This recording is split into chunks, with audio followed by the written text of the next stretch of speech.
Hello there, everybody, and welcome. Many times, when I look up beautiful sculptures that people make, they use all kinds of reinforcements like metal rods, wooden sticks, or some kind of stands to hold up the clay as long as they build. And very seldom I see the finished product because I think it's hard to actually burn it in a kiln if you make it that way. So today I will make a cat without any reinforcements, and I will actually burn this in the kiln. And I will show you how to make it in one piece. The first thing I have to do is, of course, wedge the clay. And after that, I start to make the body of the sitting cat. So I just use my fingers, my hands, and a few tools that I scrape away some clay with and refine the body. I try not to attach too many pieces, but I did not make the head, so I slip and score and attach the head to the body. The slip is like a glue for clay, so always remember when you attach something, use slip.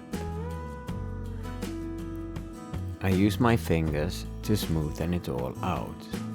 This way the head sticks really well to the body.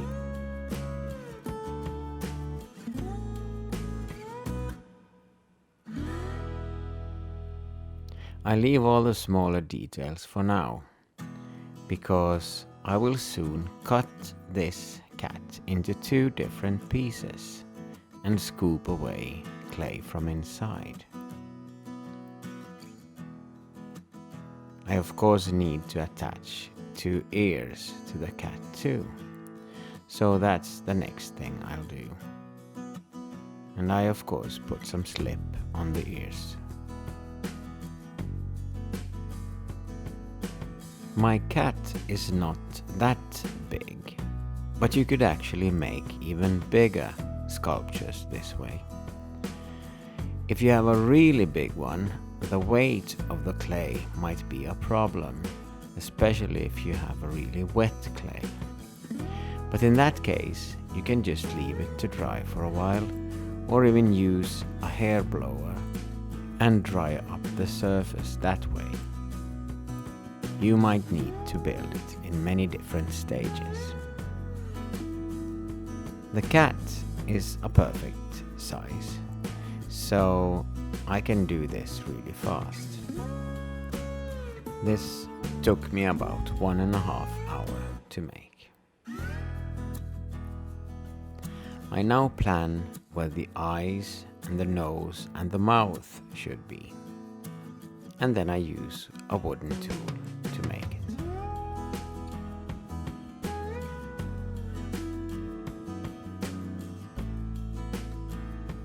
Many times when I work in clay, I've noticed that I keep on doing the same thing again and again, and it's really good that you have a turntable if you make things like this, because then you can look at your sculpture from all the different angles and sides.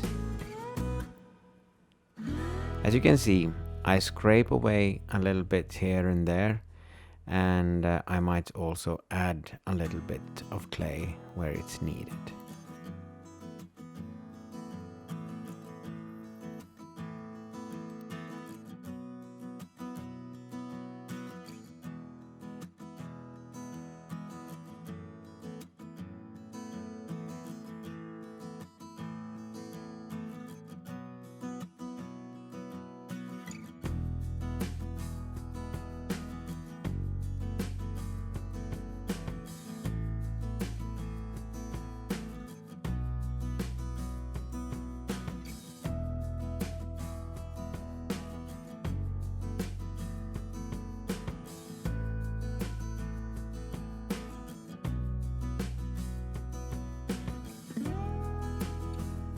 When I'm happy with the body, I try to measure out where the eyes should be. I use a small wooden tool, but you could also use just your fingers to make the eyes.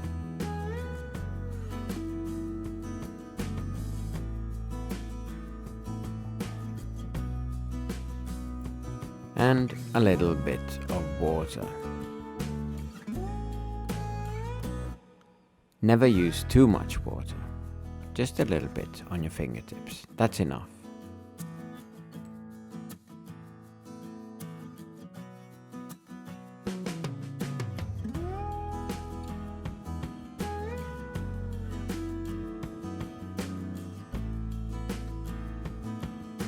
I need one more thing before I cut this cat.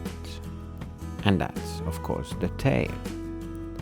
So I roll out a coil and measure it, and then I cut it into the right size.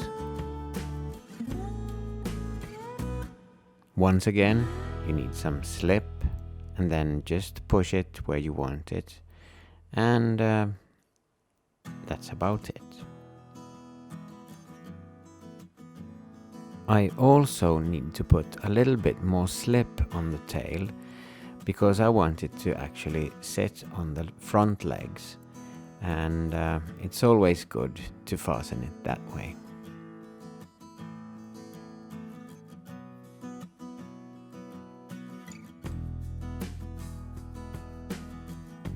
I'm almost done now, and if I would put this cat straight away into the kiln when it's dry, it would just blow up, because there would be too much tension in the clay. So I need to cut it into two different pieces. So I use a small thread. I try to cut it as straight as possible, and then carefully I remove one piece at a time.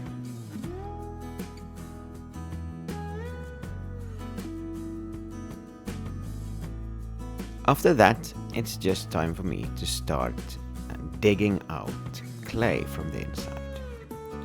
So I have this tool.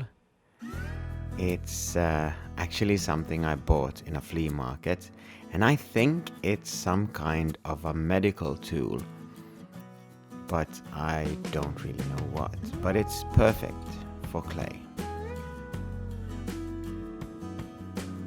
When you start carving away some clay, use your free hand to feel how thick the walls are. This way, you will not get surprised and have your tool sticking out in the wrong place.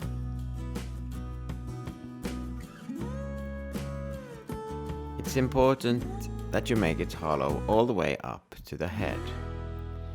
And if your clay is really wet, it might lose a little bit of the shape, but that's really easy to get back again.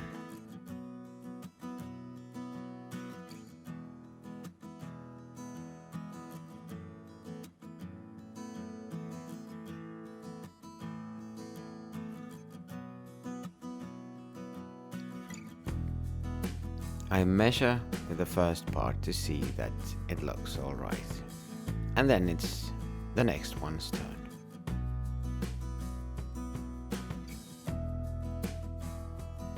One more important thing is that when you make it hollow on the inside, you always, of course, need to have a small ventilation hole, or even a bigger one, from the outside in. Otherwise, you are just making a bomb in the kiln. So I make a big hole in the bottom of this cat.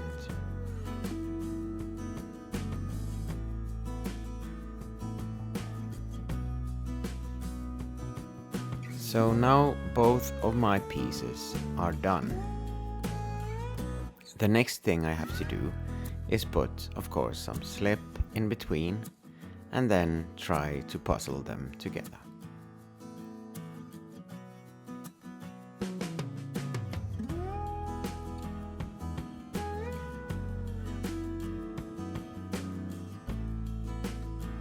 Be careful in the beginning, and after that I just use my fingers, my hands, and on the small places where I have this seam, I use a small wooden tool also.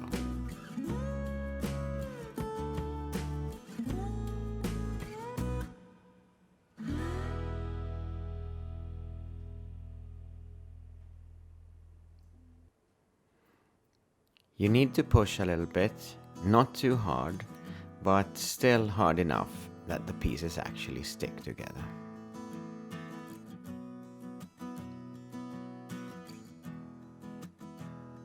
When the seam is invisible, I'm almost done.